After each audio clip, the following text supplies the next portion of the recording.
si seguimos el libro, hay una parte que da es la sensibilidad somatosensitiva 2, es el capítulo 49, si no me equivoco. Esto sobre todo habla de dolor, ya todo lo que es dolor, los tipos de dolores, ¿ya? Eso, todo eso lo que van a ver, lo que se ve en el capítulo 49, es lo que van a avanzar para dar en fisiopatología, dolor. Y bueno, si quieren hacer ese capítulo del dolor, ¿ya? O directamente vamos al capítulo 50, que es especial.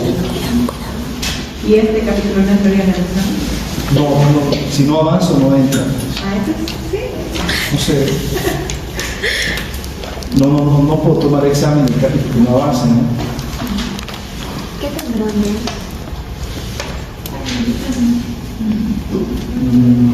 ¿Cómo? Entonces, para que vean este sistema anterolateral, ya hemos descrito el sistema dorsal meniscomedial, que como ustedes saben, lleva la sensibilidad táctil, vibratoria, de presión sutil, delicada, donde nos podemos ubicar perfectamente el dolor, por ejemplo. Y ¿qué hace este sistema anterolateral? ¿Qué nos dicen ahí? Que no requiere una localización muy diferenciada. O sea, este no puede localizar el dolor, ni distinción de las gradaciones finas de la intensidad, y tampoco la intensidad. Por ejemplo, como vemos aquí, este dibujo de la persona está con dolor difuso. O sea, no puede indicar exactamente todo el estado doliendo, porque todo esto es transmitido por el sistema anterolateral. ¿Cuáles son las funciones del sistema anterolateral?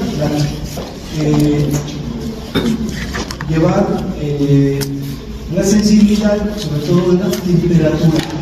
Entonces, son estimulados cuando hay calor y cuando hace frío. Entonces, se produce la estimulación de los receptores. Igualmente, cuando existe prurito, igual es llevado por esta vía anterolateral. Entonces, como ustedes saben, el prurito es el tipo, uno no lo puede localizar exactamente dónde es. Por ejemplo, cuando le quita la espalda, puede estar más arriba, más abajo, pero no tiene la localización, por eso, porque es llevado por el sistema anterolateral. Lo mismo pasa con el cosquilleo. Cuando se producen los cosquilleos, es el sistema anterolateral, el cual es estimulado para llevar. Lo mismo pasa los impulsos nerviosos de tomar relaciones sexuales, lo mismo lo hace esta vía anterolateral. Entonces, este sistema anterolateral, como lo tengo aquí, ¿ya? Entonces, primero, por ejemplo, hay un estímulo doloroso que va a estimular a las terminaciones nerviosas libres. Estas terminaciones nerviosas libres que se encuentran sobre todo a nivel de la epidermis de la piel. Entonces, cuando son estimuladas, estas, sobre todo, van a estimular a los nervios tipo C. Estos nervios tipo C, ¿qué serían? ¿Mielínicos o mielínicos? Amilénicos. Por lo tanto, tienen menor diámetro. Y por lo tanto, la velocidad con la que viajan el impulso es menor. Entonces, para que entendamos bien, se produce el potencial de umbral, el potencial del receptor, el cual pasa al potencial de umbral y produce un potencial de acción. Entonces se produce la despolarización. Entonces se produce este impulso nervioso, el cual va a llegar al ganglio dorsal del nervio raquídeo, ¿ya? Y de ahí, como vemos aquí en la imagen, llega al asta posterior de la médula espinal. Entonces en el asta posterior es donde hace la primera sinapsis. ¿Qué pasa aquí? Como vemos, este sería que se ha estimulado las fibras C. Llega al asta posterior, al ganglio dorsal del nervio raquídeo y de ahí al asta posterior. Aquí en el asta posterior va a ser hace la primera sinapsis, ¿ya? Entonces esta sinapsis se caracteriza porque va a ser sinapsis con las neuronas locales que están aquí en el asta posterior. ¿Qué neuronas serían esta? La 1, la 4, la 5 y la 6. Entonces están haciendo sinapsis con estas neuronas. Entonces, una vez hecha esta sinapsis, ¿ya? Entonces va a ser una decusación. O sea, ¿qué quiere decir la decusación? Que va a pasar al otro lado, ¿ya? Pero aquí hay un dato muy importante. ¿Ves? Las vías que conectan los miembros superiores, la decusación ya va a ser a la parte lateral, o sea, por eso es vía anterolateral. En cambio, la decusación que hace las vías que llevan los miembros inferiores lo hace en la parte anterior, ¿ya? Entonces, por eso se llama vía o sistema anterolateral. Lateral para los miembros superiores y anterior para los miembros inferiores, ¿ya? Entonces, producida esta decusación, comienza a ascender, ¿ya?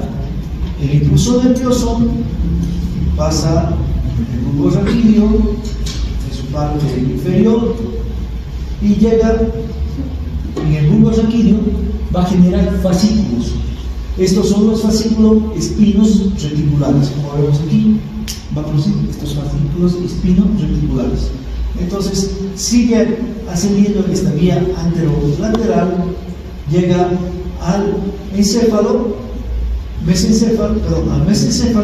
igual va a generar otros fascículos, que son los fascículos espino-mesencefálicos, o en algunos libros está solo con fascículos mesencefálicos. Una vez generados estos fascículos, sigue ascendiendo hasta llegar al tálamo.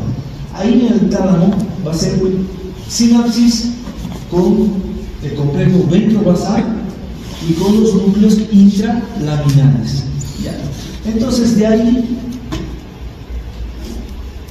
una vez hecho esta sinapsis, se dirige hacia la corteza somatosensitiva.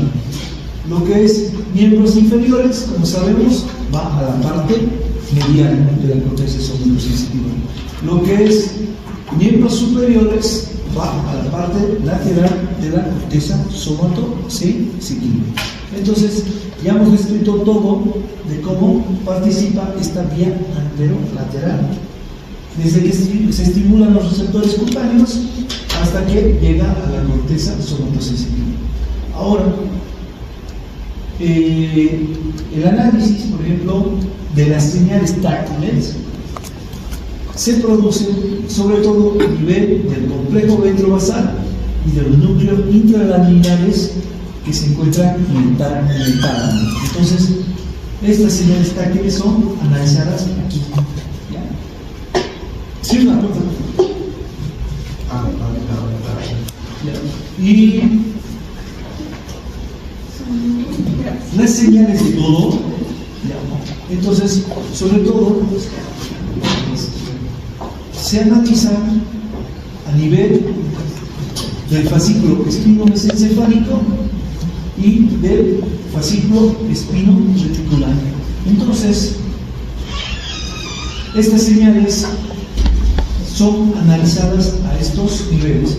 También lo hace la corteza somatosensitiva, pero estas señales dolorosas igualmente son analizadas, como dijimos, en el fascículo espino-reticular y en el fascículo espino-mesencefálico. Entonces, aquí se produce el análisis de estas informaciones dolorosas. Y las tácticas, como dijimos, en el complejo ventrobasal y en el núcleo intralaminar. Entonces, es por eso que este dolor es más localizable cuando no llega a la corteza somatosensitiva. ¿Qué no puede las señales de dolor en que era fascículo espino-reticular y fascículo espino-mesencefálico. Ahí. Entonces, para que quede claro esta parte, ¿qué características tiene la transmisión anterolateral? Como sabemos, tiene una velocidad de conducción de 8 a 40 metros por segundo, sobre todo porque es llevado por las fibras de tipo C. Como sabemos, son de menor diámetro, y por lo tanto la velocidad de conducción es mucho menor. El grado de localización espacial de las señales es escaso. Es por eso que este dolor es mal localizado. Generalmente se describe como un dolor difuso. Las gradaciones de las intensidades también es mucho menor, es mucho menos.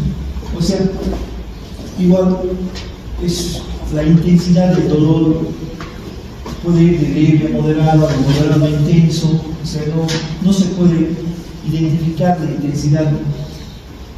Y por último, para las señales que se repiten o varían con rapidez es malo.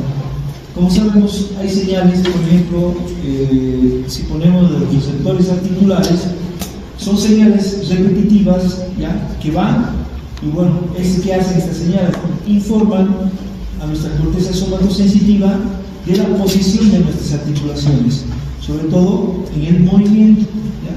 Entonces, esta vía anterolateral es mala con este tipo de señales, que son repetitivas o que varían con rapidez. Función del tálamo en la sensibilidad somática. Aquí hay como hemos escrito, miren, aquí están terminaciones nerviosas libres, las cuales son, por ejemplo, a esta persona aquí, pongamos que se arrugó el tobillo, son estimuladas estas terminaciones nerviosas libres, se despolarizan y el impulso va a viajar por estas neuronas hasta el ganglio dorsal raquídeo, llegar hasta posterior, va a hacer sinapsis con las neuronas locales del asta posterior. ¿Qué neuronas serán? La 1, la 4, 5 y 6. 1, 4, 5 y 6.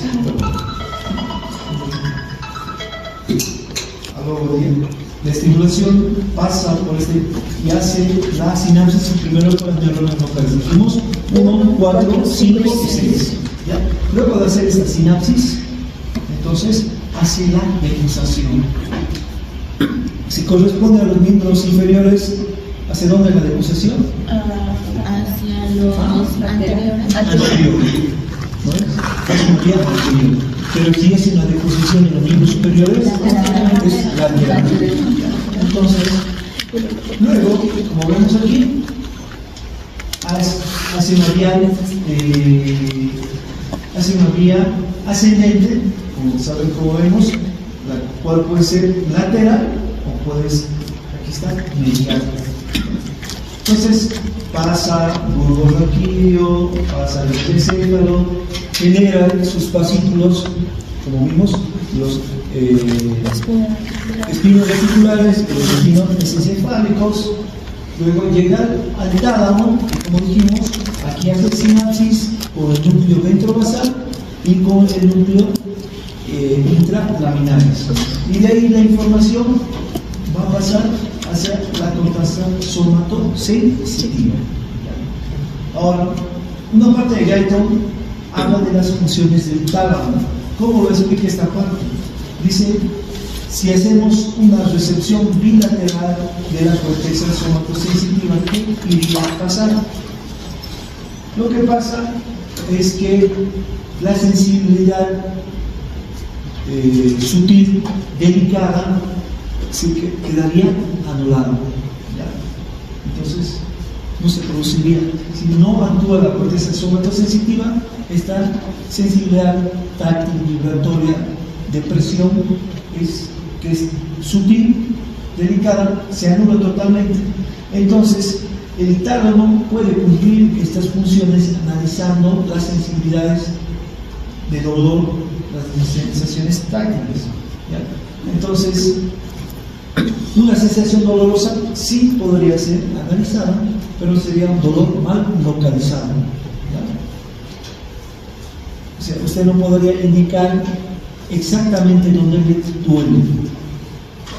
Luego, igual, la sensibilidad termosensible, igual podría ser, es identificada igualmente por las células talámicas. ¿Ya? Entonces puede percibir tanto lo que es el calor como el frío.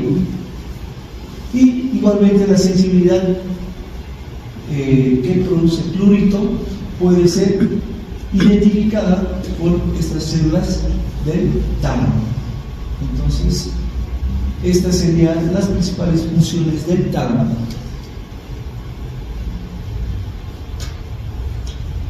Hay una parte que me habla de las señales corticofugas.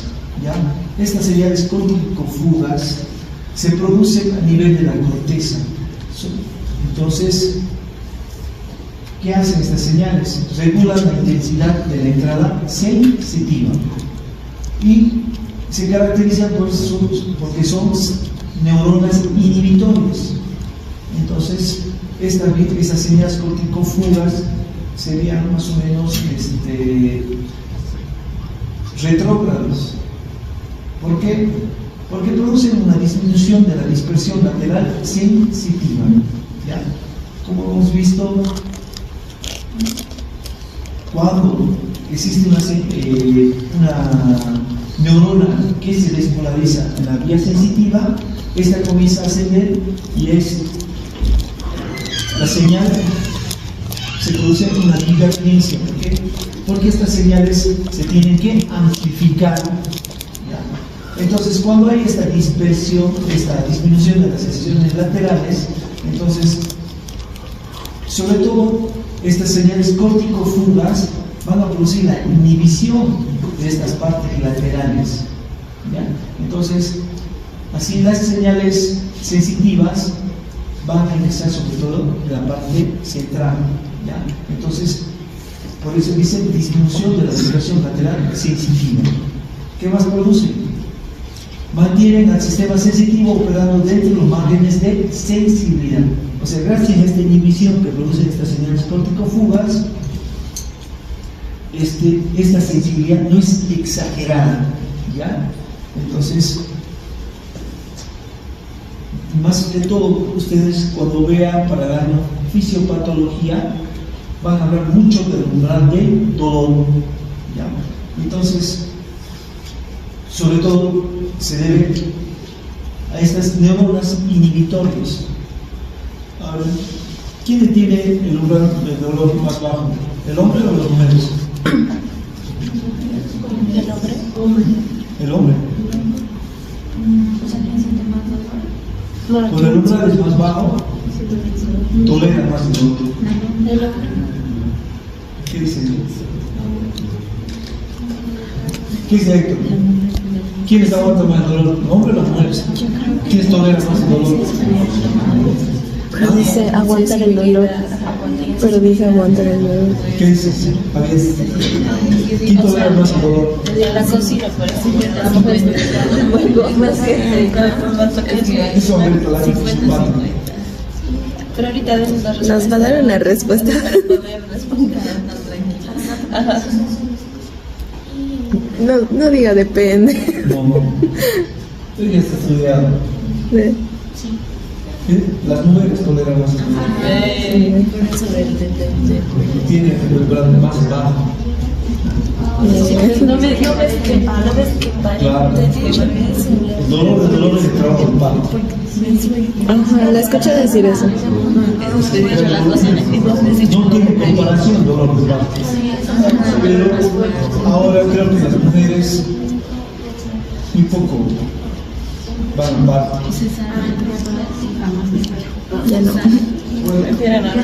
Entonces, esto es en cuanto a las señales corticofugas. Y por último, cerrando este capítulo, tenemos de los dermatomas. ¿Ya? Entonces, los dermatomas, por ejemplo, aquí toman la sensibilidad de parte de la piel. ¿Ya? Entonces, los nervios espinales, raquídeos, que emergen en los espacios de la columna vertebral van a inervar la área específica de la piel.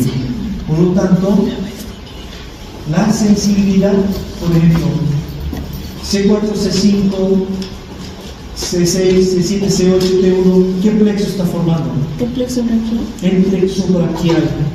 ¿Ya? Entonces, esto yo lo voy a dividir en dermatomas. Estos dermatomas me llevan la información sensitiva de estas áreas en específico. Por ejemplo, yo voy a saber que C8 y parte de C7 están formando el nervio cubital.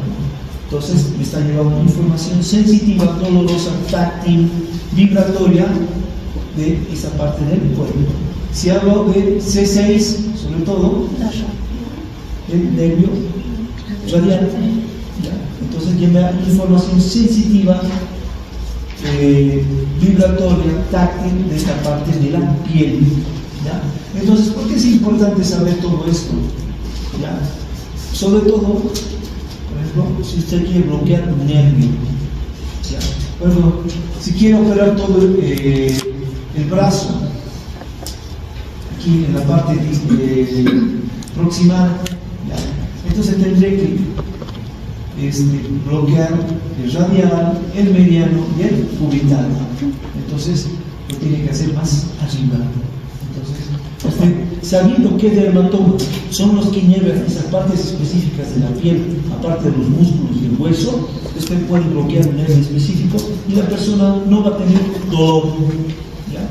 ¿Por qué? Porque se bloquea con anestésicos locales, lo cual van a impedir la despolarización de los nervios. Por lo tanto, no se produce la despolarización para que el impulso nervioso viaje hasta el asta posterior. Lo mismo, miren, tórax, como vemos, existen dermatomas de T2, T3, T4 hasta T9, tórax, o T8, ¿ya? Entonces, todos esos dermatomas van a inervar a la piel que rodea a los músculos también. Es por eso que nosotros, si bloqueamos estos dermatomas de T2 hasta T7, podemos bloquear todo el tórax y la persona no sentiría dolor.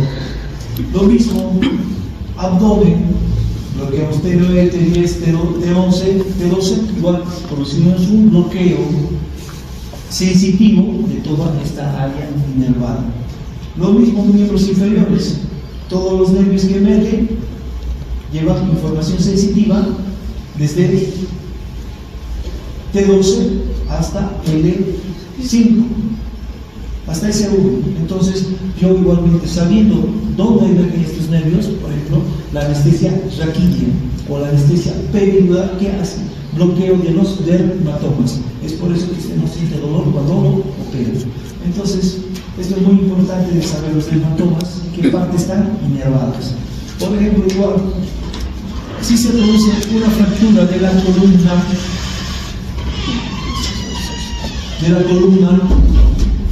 lumbar a nivel de T10, entonces toda la información sensitiva a nivel de la médula que ha sido lesionada no va a pasar. Podríamos decir que se produce un cortocircuito. Entonces, ¿qué llegaría a pasar aquí? Si se fractura, se lesiona la columna, la persona perdería la sensibilidad desde que corresponde a nivel del ombligo, ¿ya? Desde el ombligo para abajo. Entonces, la información sensitiva no se podría transmitir. Por ejemplo, las personas que tienen este tipo de lesiones, es por eso que pierden la sensibilidad, y muchas veces, si necesitan algún tipo de cirugía, no necesitan el dolor de anestesia. Directamente se les puede operar, porque ellos no van a sentir dolor. Aparte de estar lesionada la vía sensitiva, va a estar lesionada la vía motora, o sea, todo lo que baja por el asta anterior. Por lo tanto, esta persona igualmente va a tener una paraplegia, o sea, la falta de movilidad, sobre todo de los miembros inferiores. Entonces, esta es la importancia de por qué saber los dermatomas. Por ejemplo, si usted le llega un informe de un imagenólogo que le ha hecho una tomografía de la columna o una resonancia mejor, y me dice, me informa que tiene una lesión medular a nivel de T8. Entonces, si sabemos que hay una lesión medular a nivel de T8, más o menos vamos a saber que más o menos desde el apéndice sifoides para abajo, el paciente no va a tener sensibilidad. Entonces, esto es importante porque saber qué área está, qué dermatoma está inervando el área que estamos describiendo. Entonces, esto sería todo lo que es sensibilidad somatosensitiva del capítulo 48.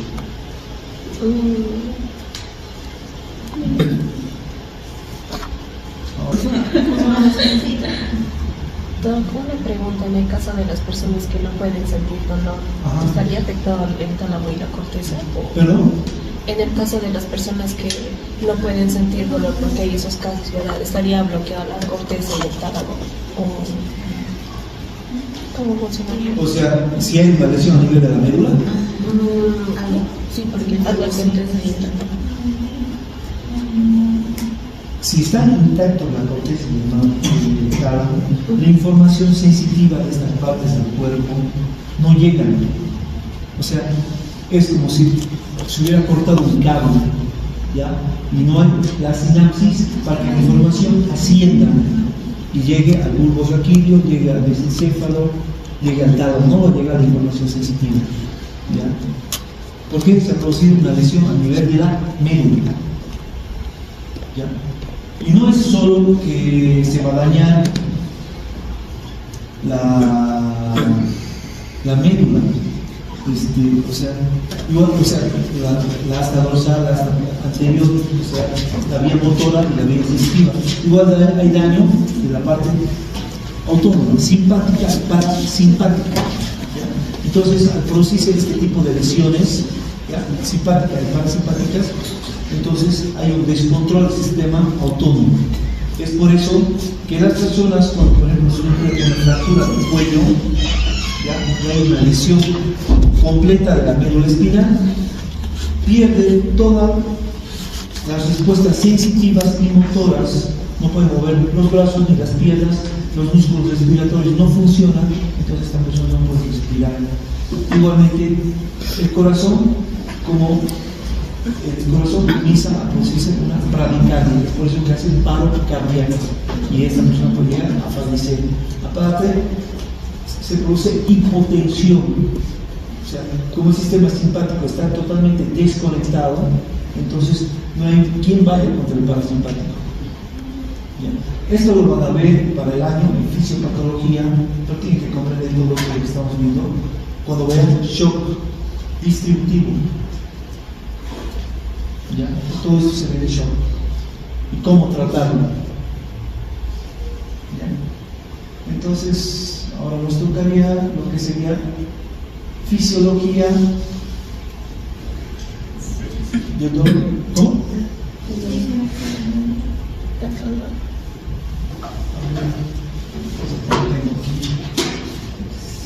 ¿Dónde está?